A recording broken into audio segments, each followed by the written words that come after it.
David Venza, entreprise DVM. Nous avons créé l'entreprise en juillet 2000.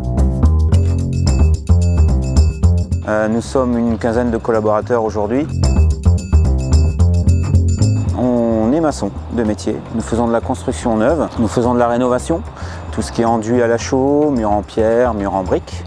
Et pour la partie béton décoratif, nous faisons des terrasses en béton imprimé, comme on voit ici à mes pieds. Pour certains projets, nous faisons des visuels en 3D qui va vous permettre de vous projeter sur votre environnement, votre prochain environnement. Nous faisons aussi des bétons cirés pour l'intérieur, des maisons, salons, séjours, chambres, tout ce qui est douche aussi, et les parois de douche en béton ciré. Les bétons imprimés. Alors qu'est-ce que c'est un béton imprimé? C'est un béton, comme on voyait ici au sol, qui va être une masse, une structure porteuse, mais en même temps la finition. On est vraiment tout dans la masse, pas de risque de décollement. Vous avez un vernis en surface qui permet un entretien hyper facile. Un autre avantage du béton imprimé, c'est qu'au niveau de l'aspect, au niveau de la couleur, on a le choix.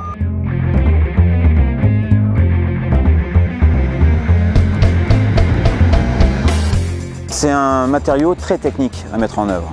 On ne peut pas faire n'importe quoi, on est obligé de suivre un protocole et de toujours se fier à ce protocole-là.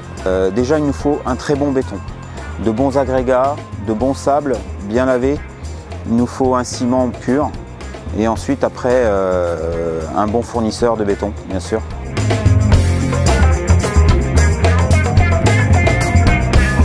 Notre client final attend un résultat. Donc pour nous, il est important d'avoir un produit de qualité et contrôlé en sortie de centrale, mais également d'un applicateur agréé.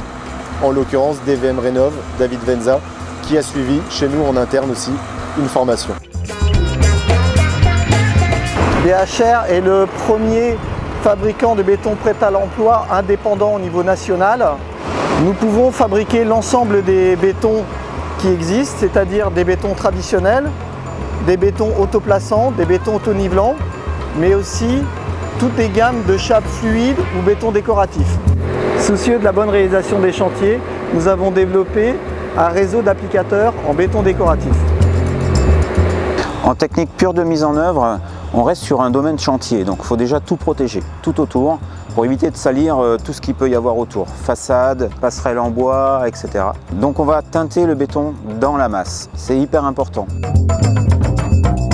Ensuite, dans la mise en œuvre, ce qui va être très important, c'est la planimétrie et respecter les pentes pour l'écoulement des eaux. Pour éviter les flaques d'eau, les désagréments pendant le gel, l'eau qui stagne, ça peut être très glissant et donc dangereux. Après une petite période de séchage qui varie suivant la météo, suivant les températures ambiantes, nous allons estampiller, donc frapper le béton avec des matrices. Donc ça peut être des matrices bois, matrices pavées, dallage. Vous voyez la forme des joints, mais qui ne sont pas des vrais joints.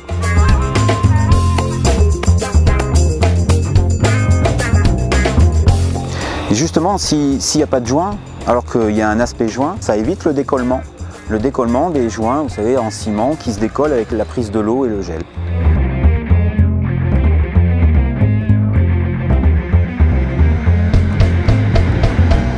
Donc le même jour, nous allons poser un produit de cure sur le béton qui permet de protéger le béton des micro-fissures, de micro-faïençages en cas de vent ou de grosse chaleur. C'est la première couche de vernis qui va rentrer dans le béton parce qu'il est encore frais. Donc ce vernis-là restera toujours à vie dans le béton. Nous passons ensuite une deuxième couche de vernis le lendemain ou le surlendemain, suivant la météo. Elle protège donc vraiment le béton pour éviter qu'il se tache trop facilement. Mais cette couche, il faut la reproduire tous les 5 à 10 ans de façon à ce que ça protège des UV, de la couleur de la lune, le changement de couleur de la lune et du soleil. Votre béton restera à la même couleur s'il y a toujours cette couche de protection. Pour les gens qui se posent des questions, est-ce que c'est solide, est-ce que ça dure dans le temps? On a vraiment une référence en France. En 91, Disneyland a été fait quasiment toute Main Street ou alors tout autour du palais de la Belle au Bois dormant a été fait en béton imprimé. Donc si un jour vous allez là-bas, vous pourrez apprécier le matériau. Avant de vous quitter, je vais vous inviter à aller voir notre site internet dvmrenov.fr. Vous allez voir toutes les réalisations qu'on a fait depuis une bonne vingtaine d'années. Et ensuite, nous avons un compte Facebook DVM Rénov où là vous allez voir des projets beaucoup plus récents. Les pages sont actualisées quasiment tous les mois. Et je vous souhaite une bonne visite.